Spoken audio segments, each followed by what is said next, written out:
Hello, everybody. How are we doing today? I'm here to have the great opportunity to interview Sandra Proudman, author of Salvation and editor of Relit, 16 Latinx anthology of 16 Latinx fairy tale retellings. So I'm glad to welcome her. Hello. Hi, Becca. How are you doing? I'm doing good. How are you doing?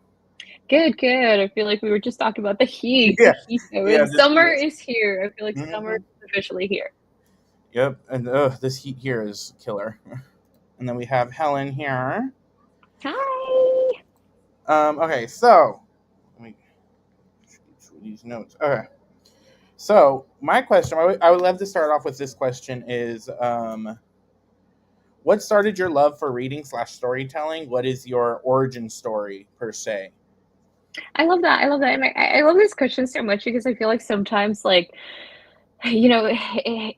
all is connected all together, right? And I Hmm. feel like, when I was little, I grew up just with parents who loved to read. My mom loved to read, my dad loved to read, and so we grew up going to the library almost every week, and I would just grab like all of the books. And so I've always had just a love of storytelling and books just passed down to me through them, right?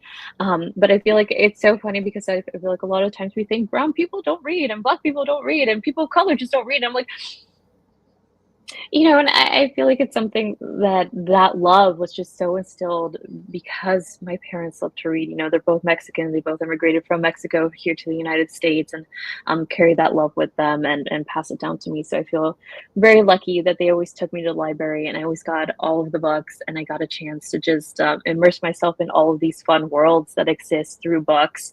And the love just really stemmed from that. And I grew up being the kiddo in middle school who was always reading, and I grew up being the high school student whose teachers always gave her extra reading materials. So I would take home books from my teachers all of the time.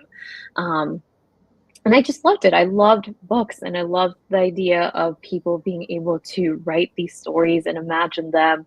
And then, of course, you grow up and then things kind of fall apart. And so I went to college and I studied photojournalism. And so I have a background in photojournalism.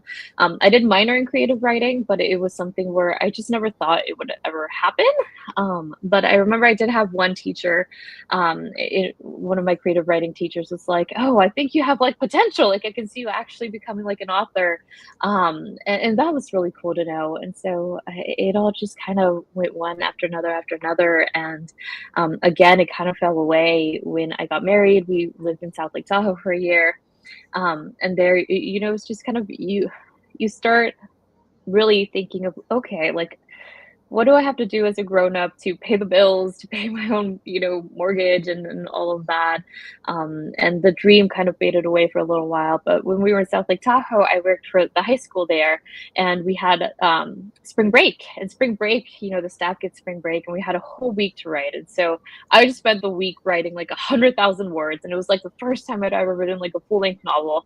And it was just so much fun, and I loved it. And I really realized through that experience that I wanted to keep writing and wanted to keep telling stories.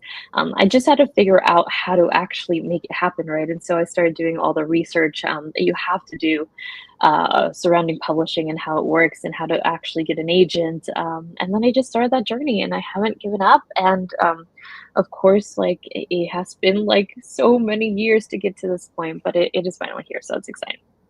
That's exciting. I feel like I was very much the kid in elementary school that was being told, "Paco, stop reading. Do math." Like I I like love don't be reading that. Twilight. Put that down. Like so I relate to that. We have Princess saying hello. You missed the introduction, Princess. Hi. Um, and then Paulina is saying hi. And then sounds like you were Mhm. meant to become an author. Exactly. Yeah. I also Yeah. know that you are an editor as well. Like you do that. What is it like now being on the other side of the table as the author? Is that experience different, or is it being an editor helped you in any way with your debut novel?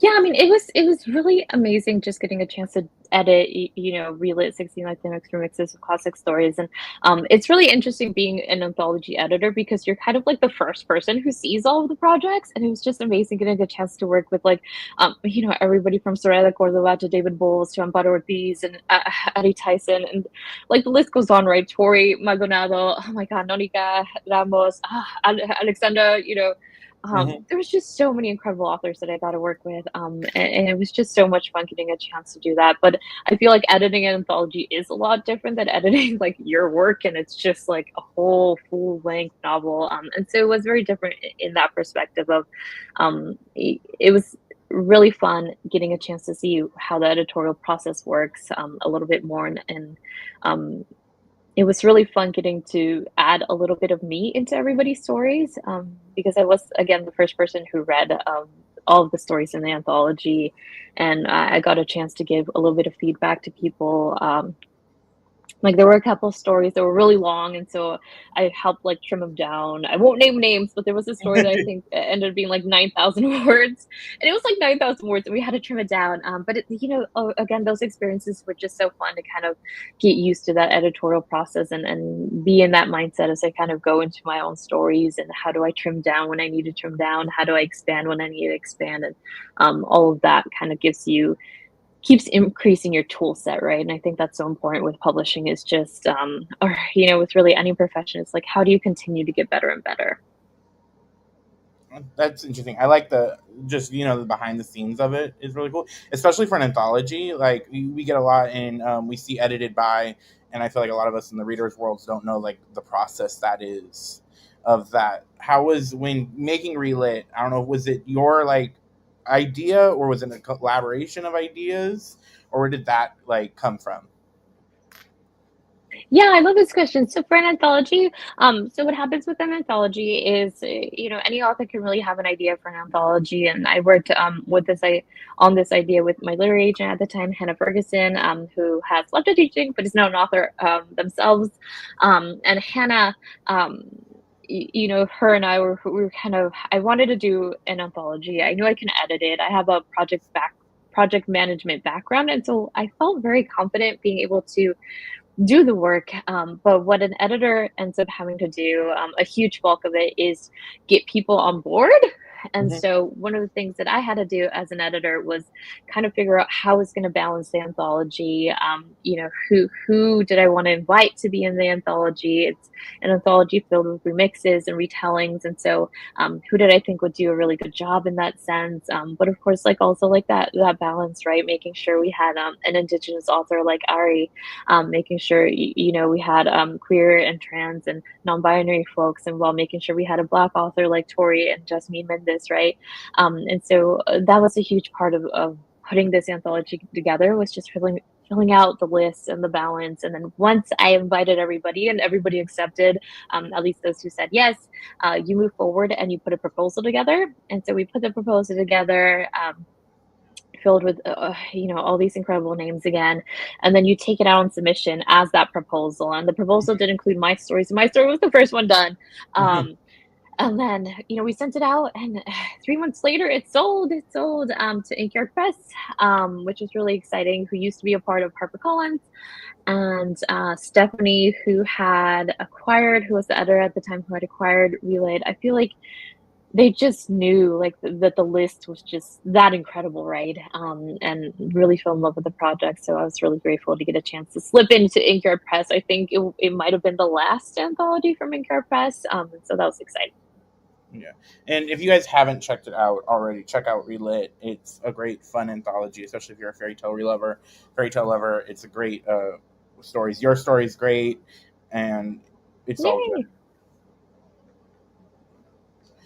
So your debut novel, Salvation, where did the spark for that come from? Like where was the like Yay! kernel idea for that?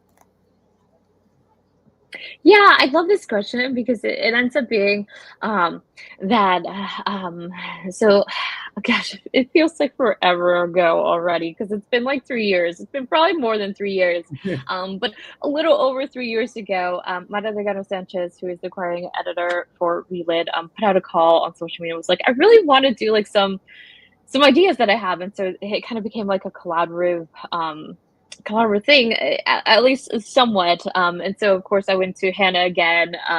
It was like, Hannah, message Mara because I want to work on whatever ideas that she is having. And we connected with Mara, and it turned out that she really wanted to do a Zora retelling, and so that little initial spark stemmed from her. And then everything else, Wednesday Books was like, what do you got? And so I had to put together a proposal. I had to put together some pages. Um, the first version that I sent to them, they didn't like it at all. It had alchemy magic, and I guess they were like, we don't really like alchemy magic. It doesn't do so well for us. And so I'd take a step back after that and kind of rework things, and really say, okay, what do I imagine this world being? What do I imagine the character being? How can I make it have an extra spark? How can I make the magic system more unique? And I ended up not wanting to do like gold. I didn't want to do gold, but I want to do something that had that same feeling of Zorro, of course, and that time period of Zorro, of course. And it ended up being just the salt magic came to me, and so the salt magic kind of came first in the story. um, and then from there, like, Lola is very much based on Zoro as a character and the righteousness that Zoro has, because he's a very righteous, person. He's known as like the first superhero Mhm. that existed, right? In terms of like in the novel world. And so I kind of just took a little bit from that. And I put it together in a way that I feel like just felt so natural to me. And it really became a story that's magical realism at the end of the day. And it still has like that family aspect to it. But everything came just so naturally once I figured out like that magic system and the time period and who I wanted Lola to be. The story flourished from there, and it became, full-length novel, which is exciting.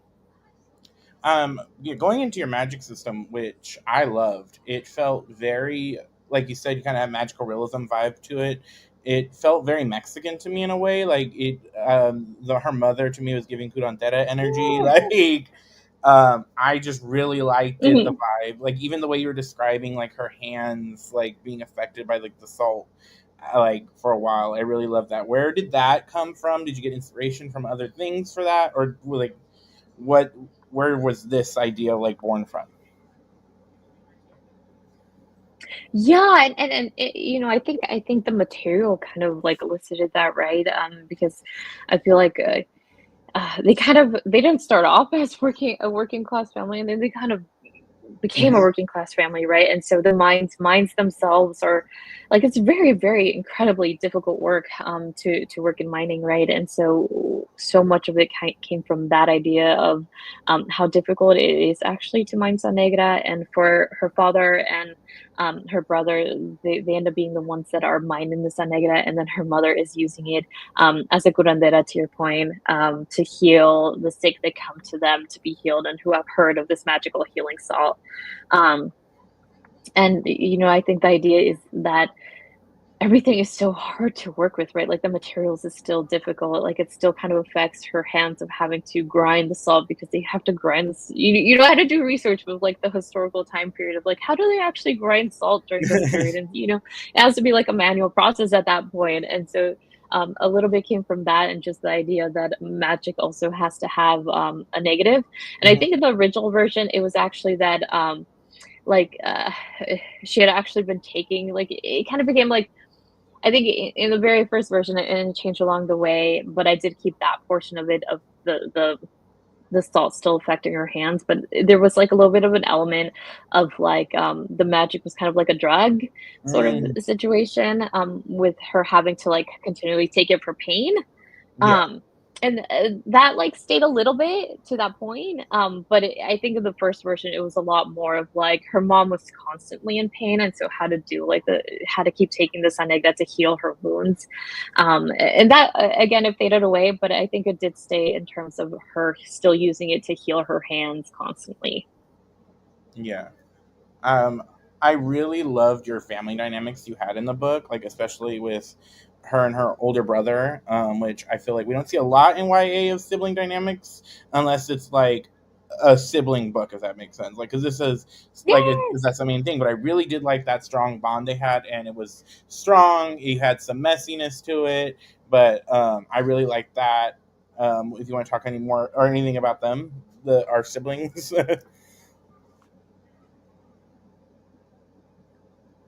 Did I freeze? Yeah, I love I always end up talking about Victor because I feel like he kind of falls wayside with the Yeah.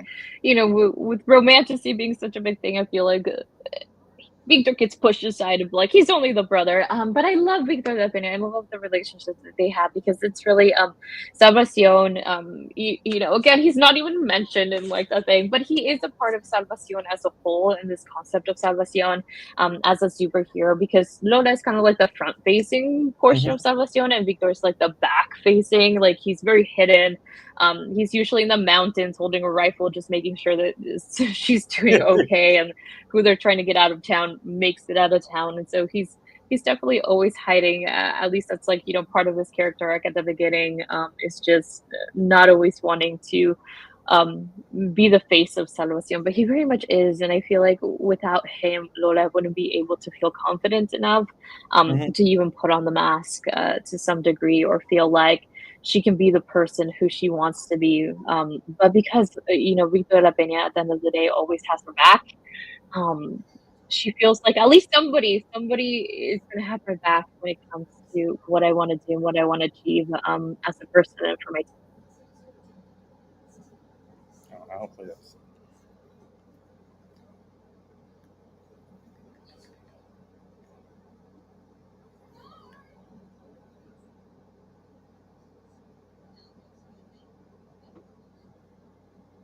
Okay, so I think we're having technical. Okay, she's back. Okay. There we go, I'm back, Okay. sorry. I It's don't okay. know I don't. why I'm my like. office I'm has always unsure if progressively it might be gotten me worse having and worse technical with the Wi-Fi, difficulties. but can you hear me okay? I can hear you. Can you hear me? I can hear you. Okay. Yes, yes. Okay. So we were Okay, talking perfect. about. Yeah. So I was just saying, Victor is part of the equation, and without Victor, there's no Salvacion. And so I love when people ask about him because he is my favorite, and I love him so much. And he is a very good brother. And he might not have been in the past, and that's a little bit of the backstory with them. But I feel like he's just become the brother that she so deserves, which is amazing. Yeah, Victor was one of my favorite characters in the book. I loved their dynamic. I liked that they were Yay! really strong, but Yay! also they had their like kind of favorite not favorite they were the favorite parent student like child of their parents, and how that affected their dynamic and the jealousy of it kind of to an extent also was it. I just really like that dynamic of it. I felt that was very real of it. Yay! One of the other parts I thought was very real is I felt this book felt Lola felt really like a teenager. Being in her head, she felt very. I read a lot of YA, and Yay! sometimes you're reading YA and you forget that they're teenagers, and I wonder what was it like to get into that headspace of being able to like to me like an accurate teenager just like mind like. um,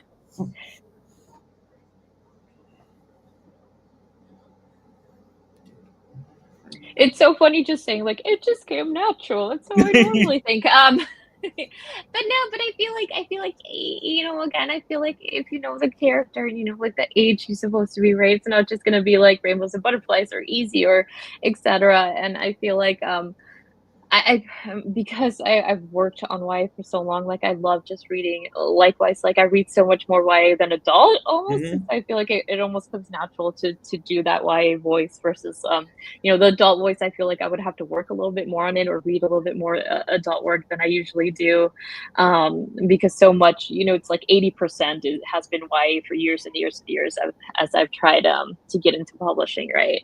But it just felt very natural to do how she felt. But I feel like it is very, very cool. I love writing first person narratives as well, and just kind of knowing if you know this person, what are they going to say? What are they going to do? But of course, you still have to remember their age groups. But it was amazing getting a chance, because I feel like a lot of the times my parents are dead in my books, right? And so it's like a common thing in YA, like the parents are always dead. Yeah. Um, and so, like, like in my release next year, like both of their parents have died. There's no parent situation, so you don't have to worry about like how they sound different than parents. I think for Salvacion, like I did have to have, because all of the characters around her are older, you know, I did kind of have to be mindful of that. And that was interesting to get to do of, you know, when she's having a conversation with her mom, it obviously has to be a certain dynamic, right? And being able to bounce off of that. And I do think it almost made it easier to be able to age her Mhm. appropriately, because we do have those older characters, and those older characters are kind of going to inform like that top layer of what the adults in on screen or on the page are going to say and do. And then, you know, all Lola and Victor, and to a certain point, Alejandro, like they still have to like act accordingly down here. And so that was, I think, helpful in a way that I hadn't really thought about before. But it's always just fun to be able to do something in the age group that you love doing it in. And I love writing YA, and it's always nice to hear that you get it right, because like you mentioned, like it is easy and sometimes easier to kind of sway it to like upper YA or like very, very, very crossover. But in this case, like I love the book feeling like YA. Yeah. Um, Speaking of that, going into the YA discussion, and you kind of, it sounds like you already knew, but when you did you always know you wanted to be YA, and what is the importance of that? You think for this book to be YA? Yeah, I love that question. I've always been trying, you know, I have been trying middle grade and YA, and I am trying right now picture books. Picture books are so hard, but I'm trying, YA is kind of like the space that I've kind of figured out, like, is just my jam, right? Like, Hmm. I'm just gonna, that's the best me, is just in that YA space, and I love it, and it's always so fun to me. But I think because, you know, I gravitate toward it because even as an adult, like I've always enjoyed YA and reading YA. I feel like it's a little bit hard as an adult to read middle grade as you grow up. And of course, now that I'm an author, I read middle grade. And now that I'm an agent, like I read a lot of middle grade as well. But for years before that, I was really focusing on YA. And so that's a lot of what I read and what informed me and what I just fell in love with. And I think in terms of how important it is to our next generation, right? And I think middle grade is important. I think picture books are magical and so important as well. I think all age groups are important, but I think for me, YA is really the place and opportunity where kids really start to be able to, and teens, I should say, or young people, they start to be able to really vocalize and stand up for what they want and what they want, um, and how they want the world to be, right?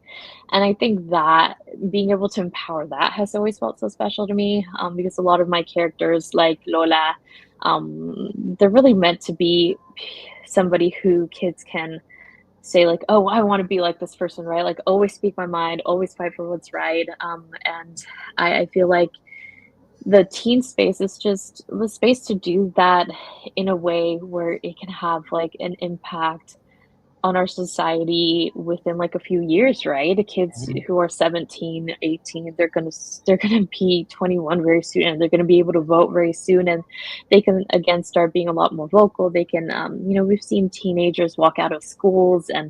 and really protest and really be the voice of our next generation, and being able to impact that even a little bit in a positive way is just magical, right? And I think that's why I love the space so much. But I do love middle grade, because I feel like that's when you come of age, and that's where you do learn the bravery of being vocal, right? So I would love to get into middle grade at some point, but I think Y is really what I'm going to be living for a while. Similar to that, one of my big things on my channel is representation.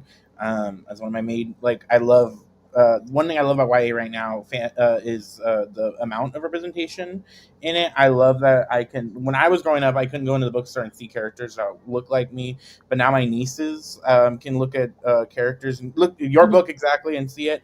And especially Yeah. right now, our Mexican stories are more important than ever. And so I want to thank you for that, for all authors that are putting that representation out there in the world.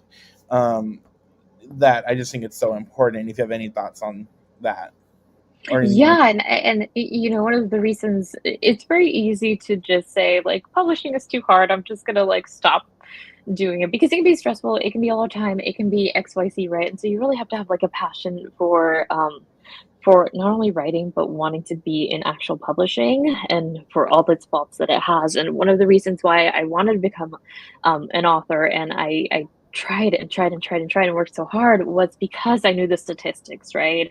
And there hasn't been any statistics recently, and I have a feeling it's because they're probably not very good. But when I first started writing, I think Latina representation as a whole was only like 5 or 6% of children's books that ended up getting published were by Latina authors or contained a Latina lead character. And, contrast that with 50% were animal characters, right? It's like, well, Yeah. what's more important?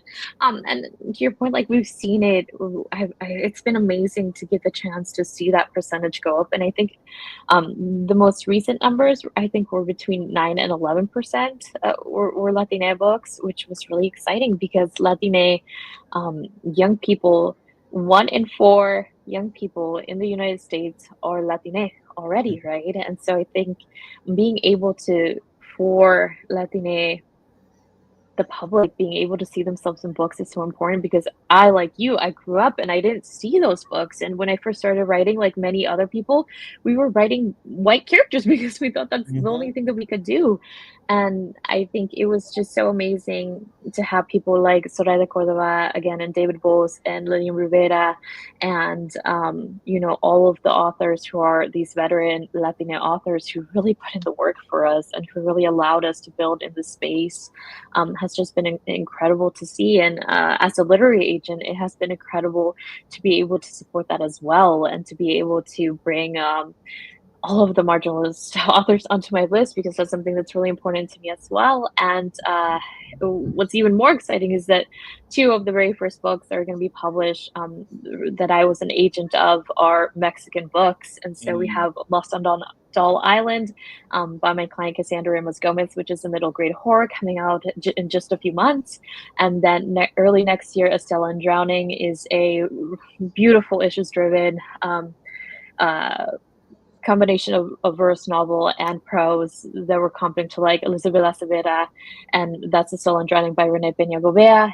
And again, both of them are Mexican books, and me being Mexican, like it just feels amazing to be able to support and to be able to give our community um, the representation that it's deserved, for kids to be able to see themselves and to feel confident in knowing. And I always say this, like one of my favorite quotes that I invented was, I love just kids getting to see themselves as the heroes of their own Yeah. stories, and getting a chance to play a role in that is vital and important. And we do the work, and it is so gratifying to know that the representation is happening. And hopefully we just go up from here, and not just with Mexican representation but all across the board. Yeah. Exactly. Um, let's see. Where's a good one? Okay, so your book is a Zorro retelling, and I've noticed that we've Yes. had a couple of other Zorro retellings pop up here and there in the last couple of years. What do you think is about that like character that is like making people want to come back to? Yeah, I mean, Zoro has always, I mean, there's always been Zoro retellings in everything, right? Hmm. Like I think, gosh, I'm gonna space on the last name or the first name, but there's always been like several Zoro retellings, not just in books, but in films, in TV shows, and I don't know, I think when we were looking for representation, it's a very easy IP to gravitate toward because there isn't Yeah. a lot of IP out there, right, for us. Um, and it's IP that has done well, and it's just like Spider-Man, right? There's so many Spider-Mans Hmm. now. My favorite is still Miles Morales because he is Latino. Hmm. So Miles is the best one, no doubt. But we see so many because it does so well, and it's something that people really love and enjoy. And I think Zorro is likewise an entity that people just love and enjoy. But as we um, are able to have more representation in books, I think that's just a character that so many people are going to gravitate toward, of saying, "Oh, well, this is like a retelling that I can do that still had somebody who was in a Latina world, right?" And I think he's just such a fun character too. At least in the original, like again, he's actually not that fun in the original because he kind of pretends to be like really dumb and all this Yeah. other stuff. But I feel like getting a chance. But I feel like it also revolves around giving the opportunity of having female Soros too, and having like other gender Soros of getting a chance to do that has been really fun for sure. But yeah, there's definitely, I feel like all of us just had like the same idea all at once. 'Cause there was definitely like I think 3 or 4 that Yeah. were announced kind of like the same year. But it has been really fun to see that. And it's always really fun too because you always see like the different perspectives, right? And so like even if you're inspired by the same IP, getting a chance to give your perspective of what that IP would look like has been really fun. Yeah. And the couple I've read recently, they're all very different and all very good. Let me see. Yeah. I know you love retellings. Um, Yes. what about that do you love, or if you have a favorite retelling you want to share, or like just the being able to retell these like fairy tales, folklore, or like other stories, and being able to give it a new twist? What is it that you like about that? Yeah, I mean, I think retellings are so fun because again, I think from a marketing perspective, it's very smart, right? Of like, okay, we already know this is a story that people gravitate towards, it tends to do well on the market, et cetera, et cetera. And so from a marketing perspective, it tends to be kind of like a smart idea to try to do a retelling because there's going to be an audience for it. But I think from like the internal and passionate side of things, like I think I just love giving like known stories my own spin. Hmm. And the retellings that I do are not, playbook by playbook. They're very loose retellings. Yeah. And so, this one is a very loose retelling of what would it have looked like if, XYZ was the situation of Azora, right?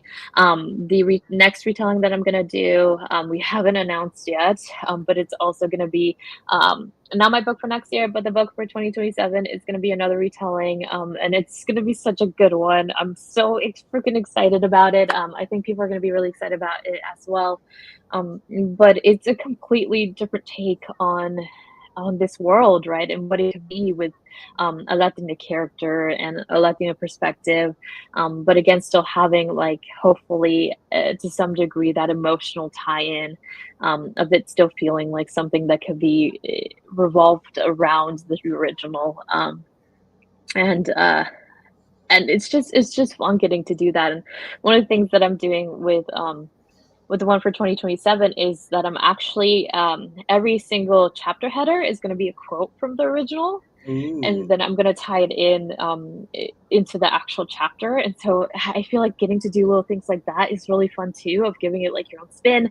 But also hopefully one of the things I'm trying to do with the next one is just do like Easter eggs. And so the Easter eggs should hopefully be really fun, and all of that. But it's just fun to get a like live in that world, but then give it your own twist.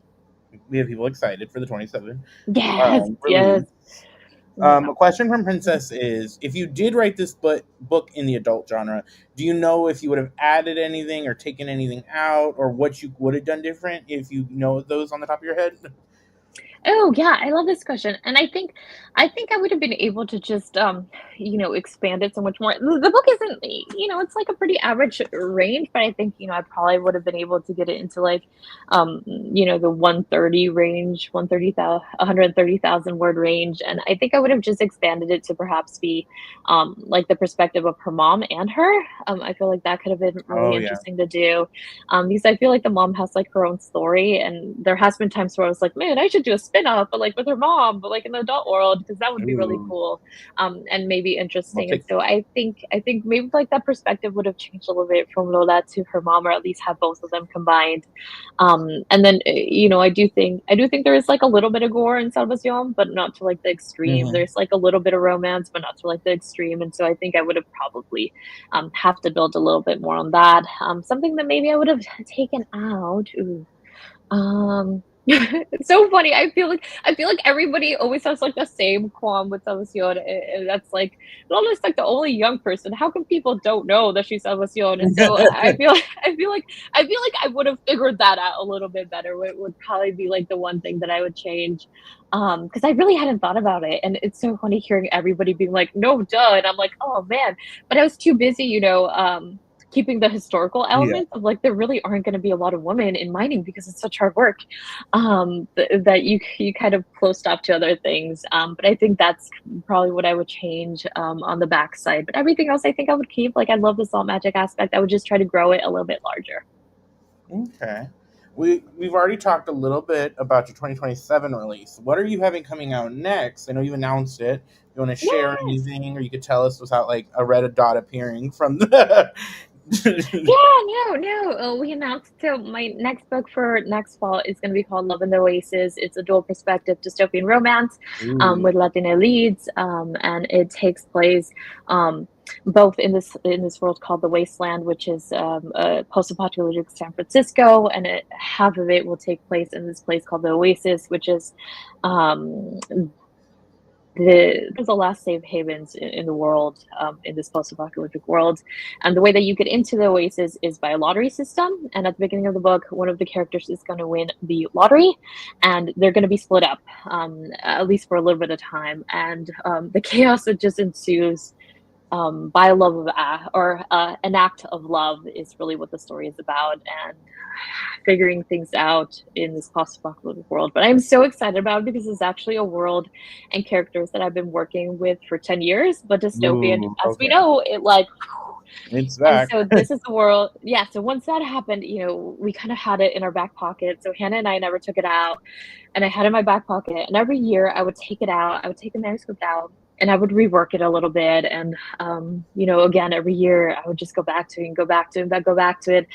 And it must have been, I don't know, it must have been already like 6, 7 months ago. I started noticing like announcements for dystopian. And so I went to my agent now, Kate Testerman. And I was like, Kate, like, we need to take it out. We need to do something with this project, or I feel like I'm going to miss the train. And we got so, incredibly lucky that Ria at Joy Revolution enjoyed it and shared it with, of course, amazing Yoons. Like, to get to work with them is like beyond right. Mhm. Um, and there was something that they liked. I think they do a lot of dual perspectives. And so I feel like it kind of fit into what they were looking for, and they were still wanting to do more dystopian.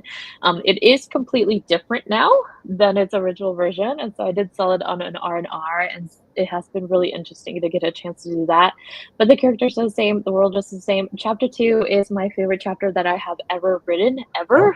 Okay. And so I am so excited for everybody to read chapter 2 because it has been a chapter that has stayed the same throughout every version for the past like 10 years. So I'm very, very excited about it.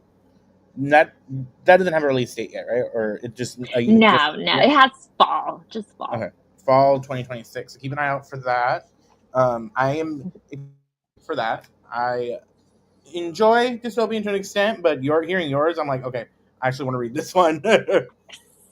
Yeah, no, it's been so much fun, and it does have like the same. I will say, everything that I tend to do is a little bit more of like, I think this one more even than Sebastian, like it's very, very YA, like it's Hmm. very commercial, it's very like easy to read, it's very easy to just enjoy. But it also does have a lot of social commentary, and of Yeah, course it's dystopian, and so it's filled with social commentary, but hopefully a lot of action and fun and love and adventure, and everything that dystopian should be. I'm excited, and everybody should be too. Do you? Okay, so it's like a broader question, but do you get inspiration for write your writing from anything that's not books, like movies, TV, video games, or anything, music, or anything Oh my like god, that? yeah, yeah. So dreams, I get inspiration from, but yeah, like every once in a while we get inspiration from a dream. But I feel like so much of it is like, I think I had a question during tour where somebody asked me like, do you base any of your characters on actual people? And my response was like, no, I actually really don't. But what I do base things on is I love scenes. And so if there's a scene that I really, really love, or like an interaction between characters that I see on TV or film, like I don't think this is spoilers, but there's like a horse racing scene in Salvacion that was inspired by the horse racing scene in Bridgerton season 2 with Kate and Mhm. Anthony, and they're like horse racing in the forest. And so there's little things like that that I'm really inspired by, of like, oh, I love this scene, so what if I put like my characters in this, and how would it change, and how would it be fun? And so I love getting inspired by that, and just again, tropes and interactions. I grew up loving the 100, and so like Balark, I'm still like a Balark person. So like the hand touching of like, oh, people just woo because of hand touching. I added like a little bit of that into Celestion, and just being inspired by character interactions is something that I really enjoy. Mhm. This is a fun. I think this is a fun question. But if you had to give any of your characters theme songs or songs you associate with them, do you Oh have any you gosh, could come up with? Oh my god. No, don't give me a music question. So, here's the thing about music is that I have a toddler, he is 4 years old. The Mm. only thing, like, we listen to is his music, and he does, like, he's so funny because he loves, like, Miley Cyrus, and he used to love, like, the Backstreet Boys, and so we would just listen to those 2 for, like, ever, but I don't actually get a chance to listen to a lot of music, which is Mhm. unfortunate because I did grow up loving music, and so I don't really have songs. I will say one of the questions that, again, I got asked at some point has been like, did you have a playlist that you enjoyed while writing? And I will say the Spider-Man, Into the Spider-Verse playlist was one that I really enjoyed and worked on while writing. And so I will say maybe those songs there of just having like that action packed or Yeah. that emotional, like high octane, I would call it, feeling, was something that I enjoyed. Oh, and there is a, I will, hold on, I take that back, I take that back. So as part of the Owl Crate edition of Salvacion, I did actually create a playlist, and so Okay. um, there is a playlist just available through Owl Crate, um, and that was really fun to get to do, and again, it was a really big challenge because I don't get a chance to listen to a Yeah. lot of music, so I spent, like, hours, y'all, putting this playlist together, figure out, like, the order of the songs, and so, please check it out, it's the Owl Grade playlist for Salvacion, and hopefully you enjoy it. Mhm. And that's a lovely Alfred edition.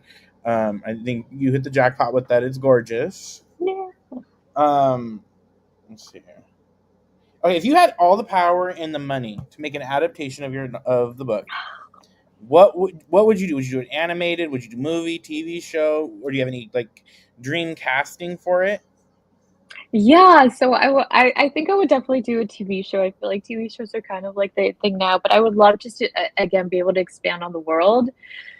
Because there is like different Saul introduced like at the end, and Hmm. so I think it's always like the dream when you fall in love with the world to get to expand it a little bit. And so I think a TV show would allow for that, which is really fun. And I don't have like a dream casting for Lola, but I will say Victor. I love Sholo, who was like Blue Mm, Beetle.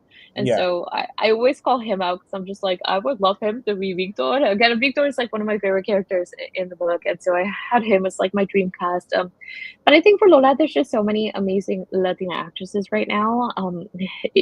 Like everybody from Melissa Barrera to uh, oh my gosh, and I'm going to space out on all the amazing ones, but there's just like so many amazing young folks who are doing wonderful, wonderful work in film and TV right now, which is exciting. And then I will say, like, I would love like John Leguizamo to be like the bad guy, Mm. so I would love him to come into that in some sort. But I think there's so many cool people. I think one of the really really cool things about Salvacion would be that we would get to have all of these like senior actors that would be able to have a role, and so that would be really exciting to me to as like I won't age myself, but like as a little bit older person who fell in love with XYZ actors growing up, it would have been really cool to have them involved in a project like this.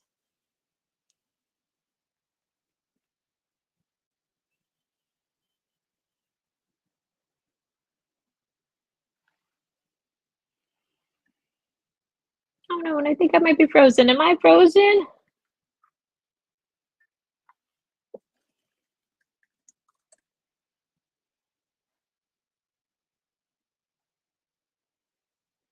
Do, do, do, do, do, do. I'm not sure if I'm frozen or Buckle's frozen, so I'm just gonna keep talking until he comes back.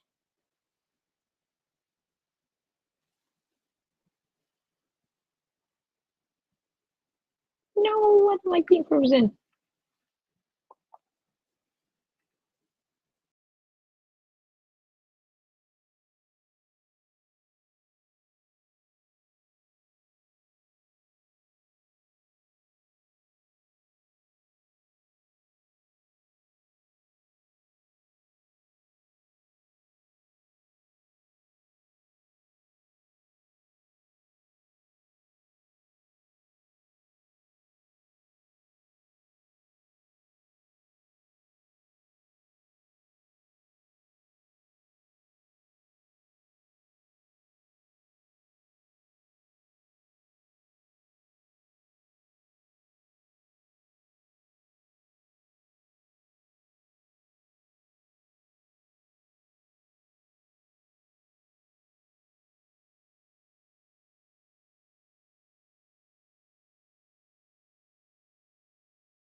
Okay, sorry, it was my turn to have. I was like, "Is it me again? Is it me again?" No, it's me. I had issue. I have issues all the time. Um, but okay, so we were talking about like senior actors. That's what we were our train of Oh, thought. yeah, yeah, yeah. So I was just saying, like, it would be so cool to just have, like, some of these senior actors who I feel like, again, like, have just paved the way for, like, some younger Latina actors to get a chance to be in some kind of cool film about it. I remember during, COVID when everything was kind of closed, I remember seeing this video of actors and producers and, writers that were just talking about, like, wanting more opportunities for Latina creatives that were speculative. Hmm. And I was like, yes, like that's what we need. Like, I don't even care if it's Salvacion or not, but I would just love to see more things like Salvacion being put together for Latina creatives, which I Yeah, love. I've loved seeing like, Star Wars getting a chance to see like so many Latina folks doing Star Wars, which have been really cool. But I feel like we need more of that. yeah. We need more of our Latin superheroes. Thank you, Blue Beetle and Miles. We need more, Hmm. and I think this would be great. TV show. We're manifesting that in the world. Yes. Yes. Okay, so we're gonna about to do our okay. Another question from Helen, who's here in chat. She said, "What is an obscure or lesser known like fairy tale or folklore that you would love to be able to do a retelling of one day? Maybe it doesn't have to be like Ooh. one that you have plans for, but like you're like, oh, I would love to get on touch that one day."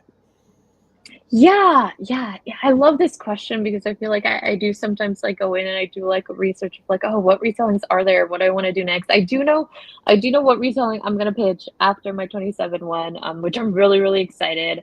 I won't give it away just in case it doesn't happen because I feel like I always do that.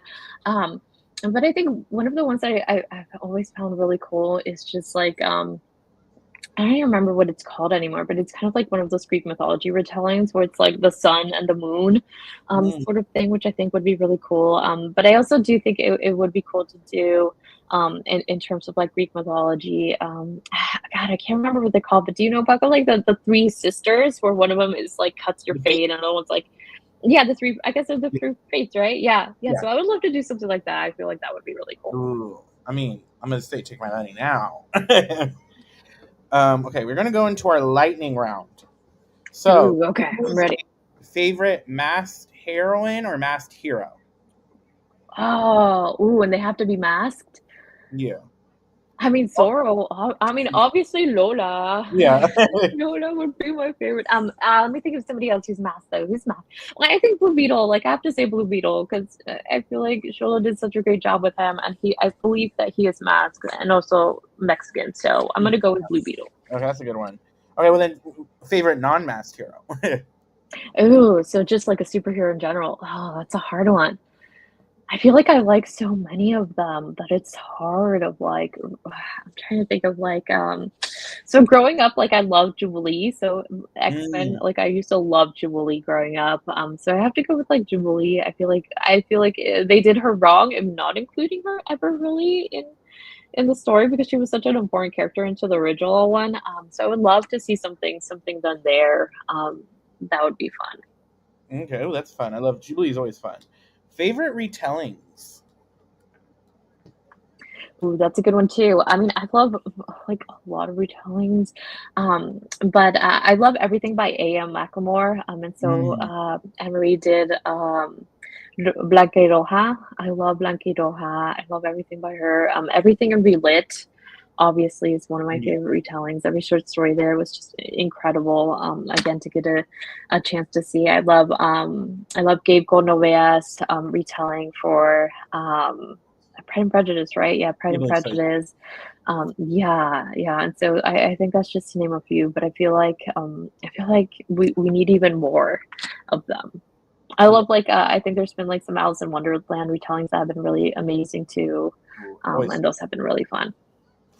always fun. Those are all great. What is your favorite snacks? Do you have any favorite snacks that you like to be writing Ooh, or anything like that? Oh gosh, yeah, I have like too many favorite snacks, I feel like. But I love I love tajin, and so like I'll just get like chips with like limon and tajin and do like the whole thing. But I almost have like more drinks because I feel like it's hard to eat and right. And so like right now I have, like my agua de Jamaica. We made agua de Jamaica this morning. So I've been drinking that, but I'll do agua de Jamaica or matcha tea, or just a nice coffee or something like that. I feel like it's more my go-to than anything physical, which Okay. allows me to be able to keep writing. Okay, I'm back. All right, so Tahim. Oh Okay. yay! All right. Love Yeah, yeah. that. Okay. What are you reading, or what have you been reading that you want to share with people? Like, if you have anything, like you're like, you should read this. Oh my gosh, I feel like I like cleaned up like my desk, but I have to shout out. I've been reading Out of Air, by Rachel. Oh my gosh, Rachel, you're gonna kill me. Rachel Reese. I'm like Rachel's gonna kill me for not remembering her last name. But Out of Air is one that I just picked up because it was uh the same came out the same day. Um, I also just picked up Tiny Threads from Lilian Rivera. I love Lilian. We did one of Salvacion's LA stops together. And then, of course, you started it from Jackie Khalil, are kind of my the ones that I've been reading right Okay. Well, you said you really don't listen to music. Like, you don't listen to. You get a chance to really now. listen to music. Yeah, You're I listening. know, y'all. You listen to podcasts or anything you're listening to right now. Do you want to share anything like that? Yeah, I do love science versus, and so I listen to like a lot of the science podcasts, and every once in a while like I get a chance to catch up on those, and so I always listen to that. So any sciencey podcast is kind of my jam. And then the last lightning round question is: are you watching anything? Are you seeing any movies that you're like people should check out, TV shows or anything like that? Yeah, so I love Alien, and so I've been rewatching all of the Aliens. So if you've never seen Alien before, I am somebody who loves science fiction, and so I will watch Alien. Like I will literally watch Alien Romulus, like every day if I could. But I've been trying to, I've been writing, and so I do actually write to TV too. And so sometimes I'll just be drafting, and I'll have like something playing in the background, but that's usually like Alien or anything like sci-fi-ish. I love all of the like post-apocalyptic type of movies that I'll just rewatch. Trying to think if there's anything new that we've been watching, but I feel like there hasn't been too much out. Like I watched Yellow Jackets when that came out, Mm, like the season. So I was really into that. And then a lot of it's just getting a chance to like rewatch things. Like we don't have a lot of time to watch like new things. And I'm yeah. the type of person I don't watch things without my husband, like cool new things. And so it's a lot of like rewatching things that I've already seen right now. Okay. So from the comments, we've got Princess is like super hyped to read the book. Wait, I'm looking forward. She commented. Oh yeah, love. She said, "Who else is reading the book ASAP?" So we got Yay! people already getting ready to pick up the audiobook. We have a question Yay! from Tina saying, "Would you do any like Aztec pantheon retellings or anything like that?" Oh my gosh, I feel like that would be amazing, but I am very like I definitely keep in mind like where I know my ancestry came from. Like I don't have Aztec blood in me. Like I just don't. Like I'm a Spanish Mexican. Like that's just the reality of things. Like my husband, I was born in Mexico. I moved to the United States when I was 2, and so I have citizenship in Mexico, but I definitely realized that my husband has more indigenous blood than I do, and he Yeah. was born here. And so I'm very cognizant of that. I don't think I would do an Aztec Pantheon retelling as freaking cool as that sounds. I feel like it wouldn't be the right thing to do, but I do think that it sounds amazing. And I would have loved to have a little bit more Aztec blood than Spanish blood, but unfortunately I just don't. It's where the cards land. I know. And then I've said, "Have you listened to this podcast?" Ooh, I haven't. Is it like sciencey? Because I will take that down. Let's see, I'm gonna take like a little screenshot of it. I'm assuming Helen's our resident like nerd in the group. Like, so I'm gonna. We've been about here for an hour, so I want to thank you for your time, even with our technical difficulties on my end. Thank you for appearing, and hopefully, I get more people to read your book. If you guys, Thank you. after this video is done, I'm gonna put a link for you guys to be able to get her book. I'll either do her website or something like that, so you guys could find it. Do you want to share anything like your socials or anything like that for people to know or go to? Yeah, so I'm just at Sandra Proudman. So just my name, Sandra Proudman. I'm trying to build up my Instagram right now because I feel like that's just the platform that I am like the most capable of doing at the moment. And so if you're on Instagram, definitely be sure to follow me and to find you as well. But that's the best place at the moment. And like I said, my website is just my name again. Oh no, actually, it's not my name anymore. I changed it, but it does. If you just type in www.sandraproudman.com, it'll redirect to my new URL. But all the links are there. But more than anything else, I would just love to connect. And thank you everybody for being on, and thank you, Bucko, for having me. Well, I feel like it's always the best day when I get to talk to publishing folks. yeah, love the book, and I can't wait to force more people to read it. Oh, thank you. But yeah, so bye everybody. Hi, thank you. The end of the stream is always the longest part.